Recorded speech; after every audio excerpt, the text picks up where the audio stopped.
आफ्नो लेभलको मान्छेलाई मात्रै मित्र बनाउनु, न माथि न तल। फेरि पनि याद राख्नुहोस्, आफ्नो लेभल धनमा, पदमा, उमेरमा, जेमा पनि आफ्नो लेभलको मान्छेसँग मात्रै हाम्रो फ्रिक्वेन्सी मिल्छ। आफूभन्दा मास्लो मान्छेसँग पनि फ्रिक्वेन्सी मिल्दैन, उनीहरूले कुरा हाम्रो बुझ्दैन, या तल्ला लेभलका मान्छेले पनि बुझ्दैन। बुझ्ने भनेको हाम्रै लेभलको मान्छेले मात्रै। त्यसकारण मित्र भनेको को हो, साथी भनेको को हो, जसले तपाईलाई हरदम साथ दिन तत्पर हुन्छ, त्यो मित्र हो। तपाईको साथ साथै हिँड्ने र तपाईलाई बेला बखत साथ दिने मान्छेलाई मित्र, साथी भनिन्छ। साथी त्यो हो जो हाम्रो लेभलको होस्। अनि करुणा भनेको आफूभन्दा तल्लो वर्ग हुन्छ।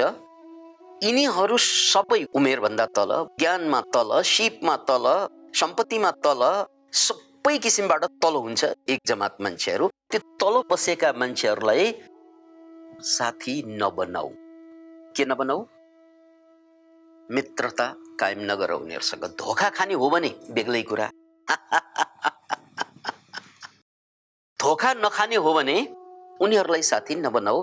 उनीहरूलाई करुणा गर्ने हो। के गर्ने हो रे?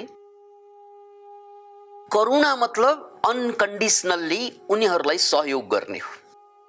त्यसो भनेको के? उनीहरूले पैँचो माग्न आयो भने पैँचो नदिनु, किनकि तपाईको पैसो फर्काउने हैसियत छैन उनीहरूको। त्यसकारण पैसो दिए कि क्वाप। कति पैसा नफर्केकाहरूलाई च्वासै लागेको होला। पैसा त्यस्ता मान्छेलाई दिए जसले कहिल्यै फर्काउँदैन, किनकि उनीहरूसँग हैसियतै छैन। अब उनीहरूलाई के सहयोग नगर्ने? सहयोग आँखा चिम्लेर गर्ने, त्यति मात्रै सहयोग गर्ने जतिमा तपाई त्याग गर्न सक्नुहुन्छ। ल, उनीहरूलाई दान गर, तर पैँचो नगर।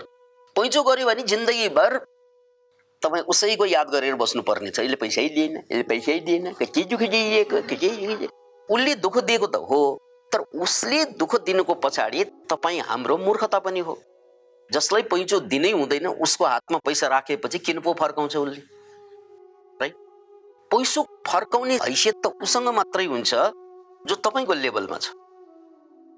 त्योभन्दा तल्लो लेभलको मान्छेले सामान्यतया, है फेरि अपवाद हुन्छ हरेक कुरामा, यो अपवाद छोडेर सामान्यतया पैसा फर्काउँदैन। अत उनीहरूलाई सहयोग गर्ने नै हो, तर सहयोग यस्तो होस् माया मार्न सक्ने सहयोग, दान पुण्य गर्ने। यो अनकन्डिसनल लभ पनि हो। छोराछोरी पनि हामीभन्दा तल हुन्छन्, उनीहरूलाई पनि साथी बनाउने होइन। यो सन्दर्भमा बुझ्नुहोस्, साथी बनाउने होइन, उनीहरूलाई अनकन्डिसनल लभ गर। त्यो भनेको उनीहरूलाई हामीले सहयोग मात्रै गर्ने हो। उनीहरूले हामीलाई त्यसको बदलामा केही चिज दिउन् नदिउन् त्यसलाई छोडिदिनुहोस्, किनकि उनीहरू तल्ला छन्, उनीहरूको लेभल तल्लो छ। त्यसकारण उनीहरू तपाईँको साथीको सरह होइन। साथीमा के हुन्छ? एकले दिन्छ, अर्कोले पनि दिन्छ। तर तल्लो लेभलमा के हुन्छ? दिएपछि सकिन्छ। त्यसकारण आफूभन्दा तल्लो वर्गका जो कोही हुन् उनीहरूलाई हामीले सहयोग मात्र गर्ने हो, उनीहरूलाई सेवा मात्रै गर्ने हो, उनीहरूबाट आशा गर्ने होइन। गर्यो भने जिन्दगीभर दुःख हुन्छ। छोराछोरीबाट सबै आमा बाबा पीडित त्यही भएको हो। उनीहरूलाई अनकन्डिसनल्ली लभ गर्नुपर्ने, छोराले वास्ता गरेन, छोरीले हेप्यो, किनकि हामीले ठुलो आशा गर्यौं उनीहरूमाथि। त्यो आशा हाम्रो जिन्दगीभरको गलाको पासा बन्यो। त्यसकारण बिना आशा आफूभन्दा तल्लोलाई व्यवहार गर्ने तरिका बिना आशा सहयोग गर्ने। कस्तो सहयोग रे? बिना आशा। हो, आफ्नै लेभलको मान्छेसँग त लिनु दिनु हुन्छ, कारोबार जसलाई भनिन्छ। तल्लो लेभलमा कारोबार हुँदैन। अनि आफूभन्दा माथि पनि हाम्रो एक जमात मान्छे हुन्छ। सबै मान्छेको माथि एक जमात हुन्छ, र त्यो मान्छेसँग गर्ने व्यवहार के हो त? मैत्री, करुणा, मुदिता। मुदिता भनेको उनीहरूलाई जहिले पनि खुसी पार। के पार्ने? खुसी पार। तपाईको आमा बाबासँग तपाईको साथी बन्दैन के? आमा बाबालाई खुसी पार्ने हो हामीले जहिले पनि, एट एनी कस्ट, कुनै पनि मूल्यमा उनीहरूलाई खुसी पार्ने हो। उनीहरू ठीक हो कि उनीहरू गलत हो कि त्यो सोच्ने काम हाम्रो होइन। हामी सबै अनुपम, सबै मान्छे अलग अलग अलग हो।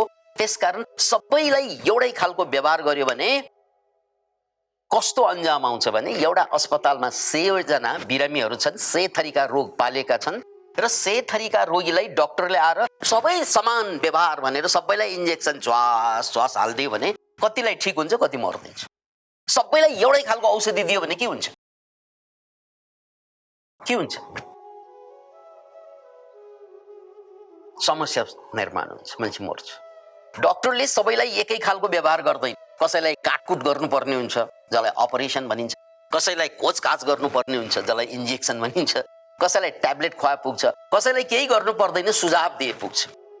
रोगको नेचर अनुसार, प्रकृति अनुसार हो होइन यो कुरा? अब सबै समान भयो त? भयो।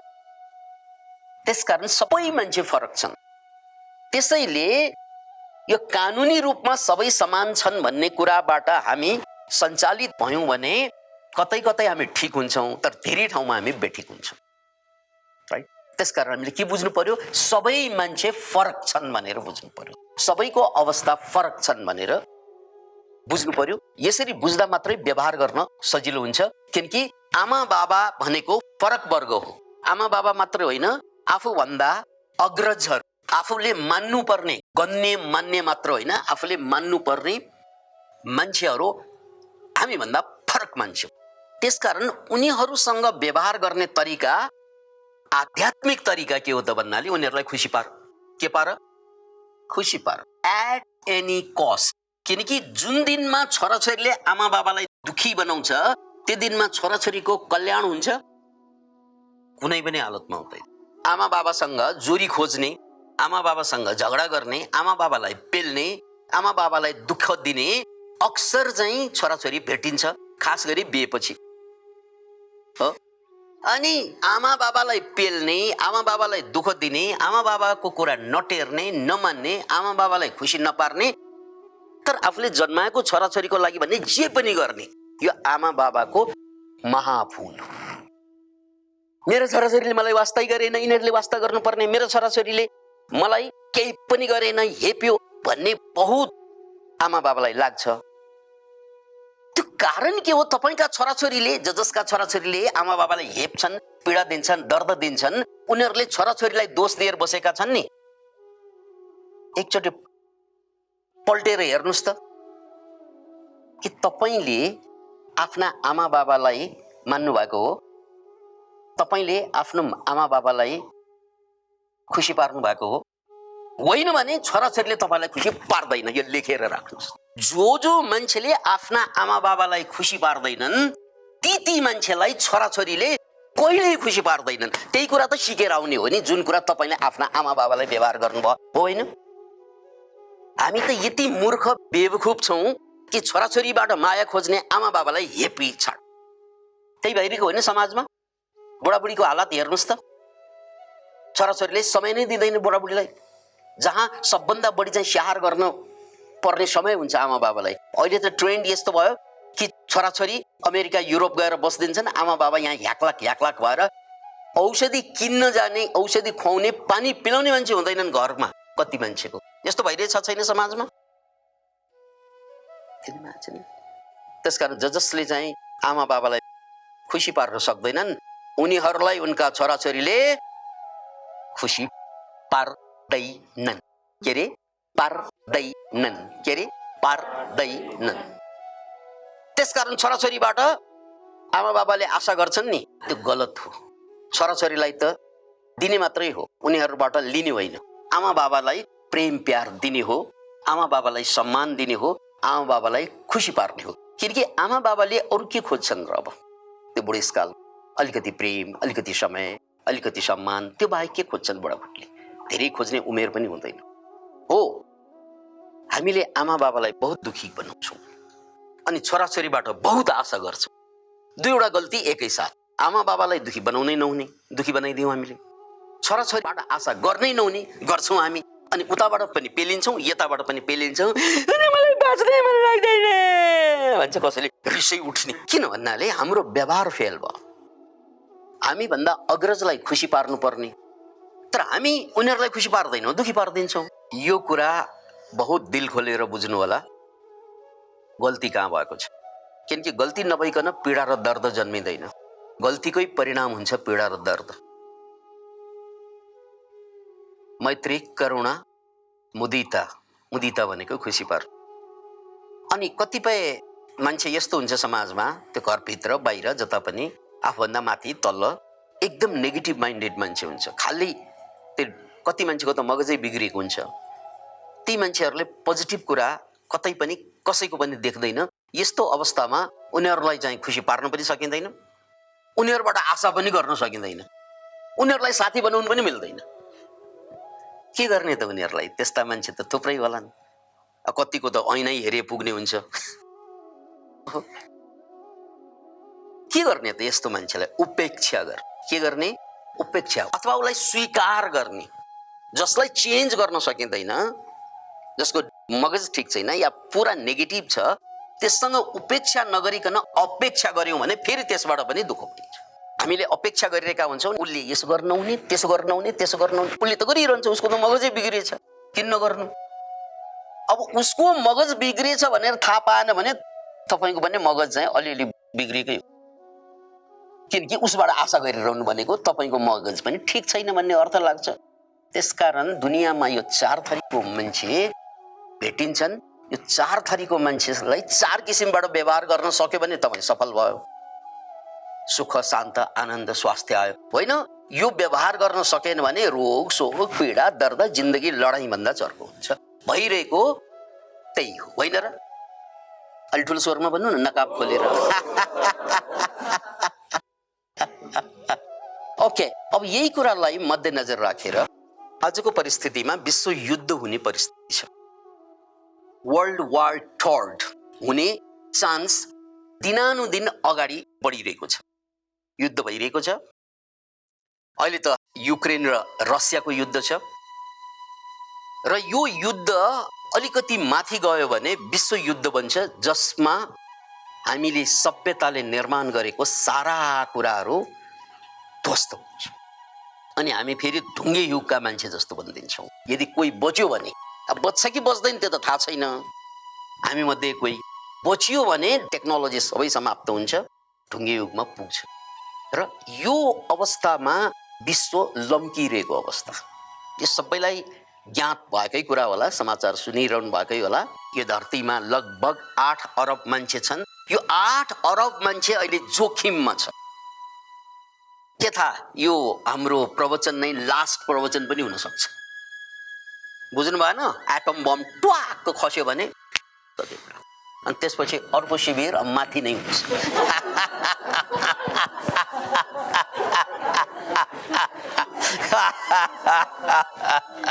चिन्ता गर्नु पर्दैन, तपाईँ पनि त्यही हुनुहुन्छ, म पनि त्यही।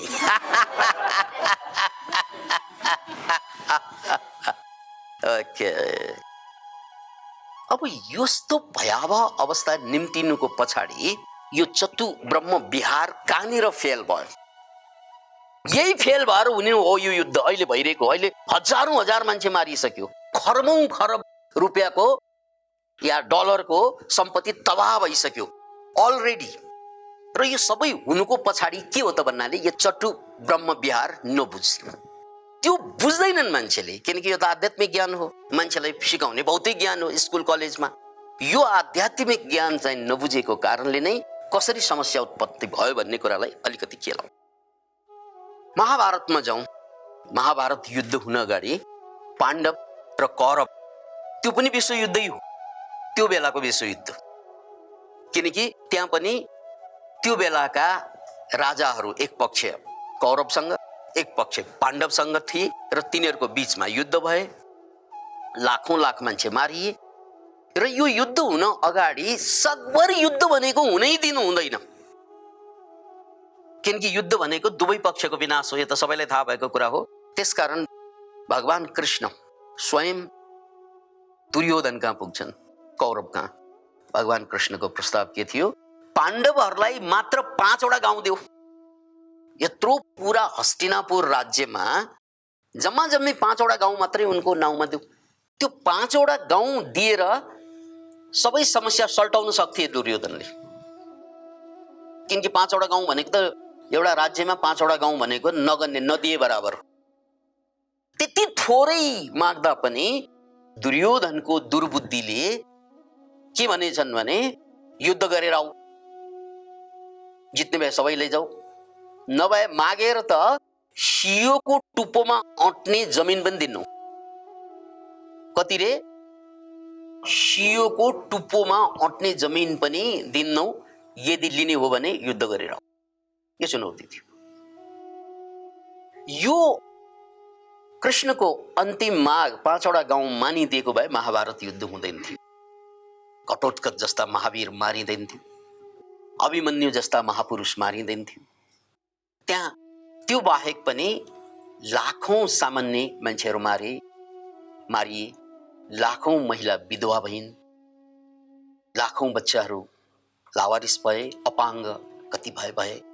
यो सबै भयावहको पछाडि एउटा दुर्योधनको हट, दुर्योधनले नबुझे। त्यसपछि महाभारत भयो। यो कथाको कुरा भयो। अब आज भइरहेको युद्ध, त्यसलाई मध्यनजर राखौं। सोभियत रसिया भङ्ग भइसकेपछि पहिलो पटक रसियालाई शक्तिशाली बनाउने काम भ्लादिमिर पुटिनले गरेका छन्। र पुटिनको पनि माग छ, डिमान्ड छ युद्ध हुन अगाडि। पुटिनको डिमान्ड के हो त भने नाटो भनेको जुन शक्तिशाली अमेरिकासँग जोडिएका राष्ट्रहरू छन्, जो शक्तिशाली छन्, 30वटा जति राज्य नाटोको संगठनमा छ। अब जेलेन्स्की युक्रेनका अहिले प्रमुख भए। जेलेन्स्कीसँग माग के थियो भने युक्रेनलाई नाटोसँग नजोड्नु, यति मात्रै माग हो। युक्रेनलाई नाटोसँग नजोड्नु, किनकि नाटोसँग जोड्यो भने त्यो नाटो भनेको अमेरिकन फौज पनि हो, उसँग जोडिएर रसिया देश खतरामा पर्न सक्छ भन्ने उनको बुझाइ। यो बुझाइ ठिक कि गलत व्याख्या होइन, यो बुझाइ आफ्नो ठाउँमा छ। तर माग के हो त भन्नाले नाटोको सदस्य नलिनु, नाटोको सदस्यता नलिनु, त्यति मात्रै। रसियाको अगाडि युक्रेन तुलना गर्ने हो भने रसिया भनेको कयौं गुणा शक्तिशाली, यो विश्वकै शक्ति राष्ट्र हो रसिया। त्यस अर्थमा अघिको मैत्रेय करुणा मुदिता उपेक्षामा यो देशबाट त्यो देशसँग न्यू खोज्ने कि उसलाई खुसी पार्ने थियो? ल भन्नुहोस् त। जेलेन्स्कीले अध्यात्म बुझेन। के जेलेन्स्कीले बुझेन? कसले बुझेको छ? त्यो घर घरमा भएको युद्ध यही हो। त्यो जोइसँग पोइसँग कोहीसँग दिनदिनै झगडा हुन्छ नि, घर घरमा जेलेन्स्की छ। किनकि रसियासँग लड्न सक्दैन, भिड्न सक्दैन, त्यो कुरा जेलेन्स्कीलाई राम्रै थाहा छ। तैपनि उसको जिद के त भन्नाले हामी सबै समान त हो नि, हामी सबै देश समान त हो नि, हामी पनि सार्वभौम सत्ता सम्पन्न देश, तिमीहरूको पनि सार्वभौम सत्ता सम्पन्न देश, हामी सबै सार्वभौम सत्ता सम्पन्न देश त समान हो। त्यसकारण एउटा सार्वभौम सत्ता सम्पन्न देशलाई अर्को देशले दबाब दिन पाइँदैन। यो कहाँको न्याय हो दबाब दिनु? कानुनन रूपमा त यही कुरा हो। जेलेन्स्कीले पकडेको कुरा कानुनी कुरा, उनको कुरा ठीक हो, तर्क गलत होइन उसको। हामीलाई दबाब दिने अधिकार छैन, अधिकार त छैन, तर बलियोले अधिकार प्रयोग गर्छ। यो कुरा बुझ्नको लागि संयुक्त राष्ट्र संघमा पनि बेला बेला शक्ति राष्ट्रले भिटो प्रयोग गर्छ। त्यो भनेको विशेषाधिकार। हेर्नुस् त, सबै राष्ट्र समान त हो, तर त्यति हुँदा हुँदै पनि भिटो प्रयोग गर्न पाउने केही राष्ट्रहरू त छ नि त्यहाँ, जसले सबैले ल्याएको कुरालाई ट्याक्कै काट्न सक्छ। सबै देश मिलेर ल्याएको कुरालाई पनि भिटो पावर युज गरेपछि चल। एउटा विशेषाधिकार पनि त दिइएको छ, राइट? त्यसकारण बलियोसँग जहिले पनि विशेषाधिकार हुन्छ, भने पनि हुन्छ, नभने पनि हुन्छ। Might always has been right. शक्ति जहिले पनि शक्तिशाली भन्नुपर्छ। यो पृथ्वी कसको वरिपरि घुम्छ? सूर्य। पृथ्वी ठुलो कि सूर्य ठुलो? हो, वरिपरि घुम्न बाध्य पार्दियो नि सूर्यले। कसलाई? पृथ्वीलाई। किन भन्नाले पृथ्वी सानो छ। अब पृथ्वीको वरिपरि फेरि चन्द्रमा घुम्छ। चन्द्रमाको वरिपरि पृथ्वी किन घुम्दैन? किनकि चन्द्रमा सानो छ, पृथ्वी ठुलो छ। त्यसकारण यो शक्ति भनेको जसको शक्ति उसकै भक्ति भन्छौ नि, यो प्रकृति हो। यो मान्छेले बनाएको नियम होइन। This is the nature. यो विधि विधान हो। यसलाई फेरि पनि बुझ्नुस्। त्यसकारण शास्त्रमा पहिल्यै क्लियर कुरा के छ त भने पतञ्जलिले बहुत क्लियर भाषामा, इभन बुद्धले यही कुरा भनेका छन् कि जो शक्तिशाली छ, जे शक्तिशाली छ उसलाई त खुसी पार्ने मात्रै हो। त्यसैले मैले एस्ट्रोफिजिक्सको कुरा गरेँ कि जुन ग्रह ठुलो हुन्छ त्यसको पछि सानो ग्रह घुम्न बाध्य हुन्छ। यसलाई बाध्य नबनौँ, विधिको विधान। नम्बर 1, प्रकृतिलाई हेर्नुहोस्। अब इकोसिस्टमलाई हेर्नुहोस्। इकोसिस्टममा के हुन्छ भने बाघले मृगलाई खान्छ। बाघ बलियो कि मृग बलियो? बाघ बलियो भन्नु परेन। बाघले मृगलाई खान्छ। अन्याय भएको देखिन्छ नि हेर्दा त। किनकि मृगको जिन्दगी बाघमा आधारित भयो, अन्याय देखिन्छ, तर त्यो प्रकृति हो। अनि मृग बहुत सोझो जस्तो लाग्ला, त्यो पनि सोझो।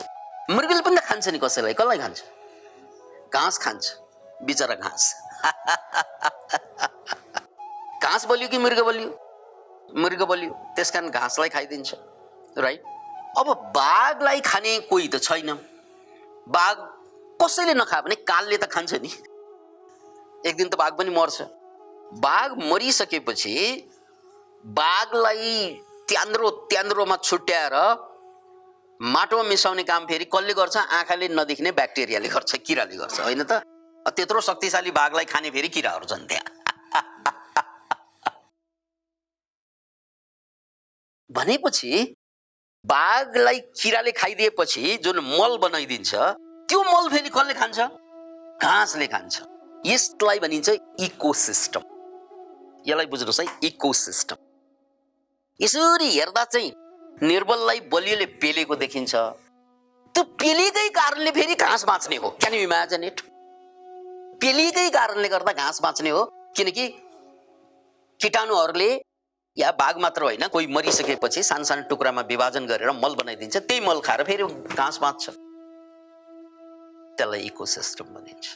त्यसकारण प्रकृति न्यायपूर्ण छैन मित्र, कानुन होइन प्रकृति। तर यो अन्याय देखिने प्रकृतिमा फेरि कसैलाई बेफाइदा छैन। यो पनि बुझ्नुहोस्, पोइन्ट टु बी नोटेड। हेर्दा अन्याय नै देखिन्छ। बाघले मृगलाई खानु, मृगले घाँसलाई खानु, अन्याय नै देखिन्छ। तर यो अन्यायभित्र फेरि सबैको फाइदा छ, हो होइन? भन्नुहोस् त, के होइन? के फाइदा छ त भन्नाले नत्र घाँस बाँच्दैन। फेरि यदि बाघ मरि जस्ताको तस्तै रह्यो भने घाँस कसरी बाँच्ने? त्यसलाई त किराले खानुपर्छ, अनि मल बन्छ, अनि घाँस बाँच्छ, राइट? र अघिको जुन फर्मुला छ इकोसिस्टम र चतुब्रह्म विहार, यस्तो सिमिलर फर्मुला। मैले बलियोलाई खुसी पार्नुपर्छ, यो प्रकृतिको नियम हो। मैले बलियोलाई खुसी पार्नुपर्छ। पारिएन भने के हुन्छ? महाभारत हुन्छ, सबै विनाश। पारिएन भने के हुन्छ? महाभारत हुन्छ। पारिएन भने के हुन्छ? वर्ल्ड वार हुन्छ। पारिएन भने के हुन्छ? वर्ल्ड वार हुन्छ। अब वर्ल्ड वार भइदियो भने त हामी कोही बच्छ बच्दैन थाहा हो। त्यसकारण युद्ध लड्नु त्यो सबैको विनाशको कारण बन्छ। त्यो भन्दा आफूभन्दा बलियोले मलाई ठिच्यो भनेर पीडित हुने मान्छेले टाउकोलाई चट्ट फर्काएर हेरेको भए उसले पनि ऊभन्दा कमजोरलाई ठिचिरहेको हुन्छ क्या। जस्तै हाम्रो घरमा पनि मलाई अन्याय गर्यो भन्ने चिच्याउने पुरुषहरूले ए दाइले मलाई पेल्यो, भाइले मलाई पेल्यो, अथवा चाहिँ बाउले मलाई पेल्यो भन्ने पुरुषहरू हुन्छ नि, मलाई पेल्यो भन्नेहरू, यी पुरुषहरू पनि शुद्ध पुरुष त होइन। किन भन्नाले यिनीहरूले श्रीमतीलाई पेलिरहेको हुन्छ, हो होइन भन्नुहोस्, छोराछोरीलाई पेलिरहेको हुन्छ, हो होइन भन्नुहोस्। को मान्छे दुधले नुहाएको छ ल भन्नुहोस् त। यसरी हेर्दा मलाई अन्याय भयो भन्ने लाग्छ, तर मैले कहाँ अन्याय गरिरहेको छु म हेर्दिनँ त्यसलाई, राइट। त्यसकारण बुझ्नुहोस्, प्रकृतिमा के हुन्छ, मैले मभन्दा मास्लोलाई खुसी पारेँ भने मभन्दा तल्लोले मलाई खुसी पार्छ। होइन मैले मभन्दा मास्लोसँग न्यू खोजेँ भने मभन्दा तल्लोले मसँग न्यू खोज्छ। यो तपाईँको घर र देश एउटै कुरा हो। देशमा भाँड भैलो हुँदा युद्ध हुन्छ, तपाईँको घरमा हाम्रो घरमा भाँड भैलो हुँदा झगडा हुन्छ, हो, नाम मात्रै फरक भयो। कहिलेकाहीँ घरमा पनि हिंसा हुन्छ, हो, हत्या हुन्छ घरमै पनि। किन त भन्नाले यही जीवन दर्शन नबुझ्नाले। त्यसकारण कृष्णमूर्तिको त्यो भनाइ आज पनि मलाई याद आउँछ कि बाहिर लडिने सबै युद्ध यो मनको युद्ध हो, जो मान्छे आफूभित्र लडिरहेको हुन्छ, द्वन्द्व चलिरहेको हुन्छ, पीडा भइरहेको हुन्छ, र यो आफूभित्रको मानसिक विकार नै बाहिर युद्धको रूपमा देखिने हो। त्यसकारण बाहिरको युद्ध टाल्नु छ भने भित्रको युद्ध समाप्त गर्नुपर्छ। मनभित्र चल्ने युद्ध जसलाई हामी मानसिक द्वन्द्व भन्छौँ। हरेक मान्छे त्यही मानसिक द्वन्द्वमा फँसिरहेको हुन्छ र त्यो मानसिक द्वन्द्वको कारणले गर्दा उसले बाहिर युद्ध गर्छ। बाहिर ठुलै देशले युद्ध गर्यो भने विश्वयुद्धसम्म पुग्छ। अब घरमा युद्ध गर्दाखेरि झगडासम्म पुगेको हुन्छ र यो झगडामा घर नर्क बनिसकेको हुन्छ। त्यसैले अब यसलाई फेरि म कन्क्लुजनमा आउन चाहन्छु। जेलेन्स्कीको कुरा, विश्वयुद्धको कुरा, पुटिनको कुरा मैले अस्ति पनि एउटा भिडियोमा भनिसकेँ। दोष 50-50% हुन्छ, त्यसमा त शङ्का छैन। दोष 50-50% हुन्छ दुवैको, पेल्ने र पेलिने दुवैको दोष हुन्छ। त्यसैले पुटिनको दोष चाहिँ कम छैन, त्यसमा त शङ्कै छैन। तर जेलेन्स्कीको दोष पनि कम छैन, यो हामी देख्दैनौँ। यो ठाउँमा सामान्य मान्छे मात्र होइन, यो संसारका सबभन्दा बुद्धिमान भनिएका मान्छेहरू फँसिरहेको देख्छु। किनकि यो रिपोर्ट आएको देख्छु अनि सबै यो बुद्धिमान भन्ने मान्छेहरूले रसियालाई या पुटिनलाई दोष लाएर बसेका छन्। त्यो शङ्का छैन, पुटिनको दोष छ। तर पुटिनलाई उस्काउने काम चाहिँ कसले गरेको छ? जेलेन्स्कीले गरेको छ। किन त भन्नाले हामी सबै समान भन्ने गलत धारणाको कारणले। हामी सबै समान होइनौँ, मास्लालाई मान्ने नै हो, तल्लोलाई करुणा गर्ने नै हो, आफ्नो लेभललाई साथी बनाउने नै हो र नेगेटिभहरूलाई उपेक्षा गर्ने नै हो। यो चारवटा कुरा नबुझ्नाले विश्वयुद्ध हुँदैछ। विश्वयुद्ध हुँदैछ भने टुवा पर्नु पर्दैन। यो घरलाई हेरे हुन्छ नि, कहाँ कम्ताको छ त्यो विश्वयुद्धले त मलाई अहिले पेलेको पनि छैन, केही भएको छैन। फेरि मेरो घरमा गयो भने बाउ हेऱ्यो भने रिस उठ्ने, छोरा हेऱ्यो रिस उठ्ने, लोग्ने देख्यो भने रिस उठ्ने, त्यस्तो छ नि घरहरू। कम्ताको छ त्यो विश्वयुद्धभन्दा कम छ त्यो। अरे यार, विश्वयुद्धले त एकचोटिमा मारिदिन्छ हामीलाई, घरले त क्षण मारिरहेको छ। त्यसकारण त्योभन्दा कम छ। र मैले गृहयुद्ध र विश्वयुद्ध एउटै बनाइदिएँ। किन भन्नाले नबुझेकै कारणले गर्दा घरमा गृहयुद्ध हुन्छ, घरभित्रको युद्ध। यही नबुझेकोले अब विश्वयुद्ध हुने सम्भावना बढ्दै गएको छ। र आज पनि बुझेन भने, विश्वयुद्ध हुन अगाडि यो बुझेन भने विश्वयुद्ध हुन्छ र भइदियो। र यही बेबुझ कुरा लिएर मर्यौँ भने फेरि अर्कै जन्म लिनु परे पनि कुनै ठाउँमा गएर, यही लोक मात्र होइन कुनै लोकमा पनि जन्म हुनसक्छ हाम्रो। त्यो जन्म लिए पनि यो मानसिकता रह्यो भने त्यहाँ पनि विश्वयुद्ध गर्छौँ हामी। किनकि मानसिकता त चेन्ज हुँदैन। त्यसकारण कमसेकम मर्न अगाडि मनको क्रान्ति गरेर मर्न पायो भने जीवन धन्य।